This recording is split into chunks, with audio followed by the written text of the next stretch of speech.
మేము అధికారంలోకి వస్తే వెంకటేశ్వర స్వామి ఆలయ ప్రతిష్టను ఇనుమడింప చేస్తాము, దేవాలయాల పరిరక్షణే లక్ష్యంగా పనిచేస్తామని ప్రగల్భాలు పలికి అధికారంలోకి వచ్చిన తర్వాత తిరుమల ఆలయ ప్రతిష్టను దెబ్బతీసే విధంగా వారి చర్యలు మనకి స్పష్టంగా కనిపిస్తున్నాయి.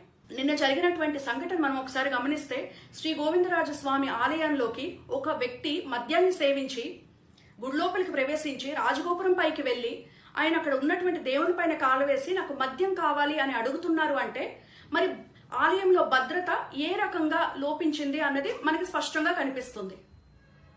మరి అక్కడ ఉన్నటువంటి భద్రతా సిబ్బంది ఏం చేస్తున్నారు? ఇది ప్రభుత్వం తాలూకు వైఫల్యం కాదా? కూటమి ప్రభుత్వం ఏర్పడినప్పటి నుంచి కూడా గుడనక బడనక ఎక్కడ పడితే అక్కడ మద్యం షాపులు నెలకొల్పి విచ్చలవిడిగా మద్యాన్ని అందుబాటులోకి తీసుకొని రావటం వల్ల ఇలాంటి వ్యక్తులు మద్యానికి బానిసలై మద్యాన్ని సేవించి మతిస్థిమితం కోల్పోయి ఈ రకమైనటువంటి చర్యలకి పాల్పడుతున్నారు అనే విషయం మనకు స్పష్టంగా అర్థమవుతుంది. ఇదే కాకుండా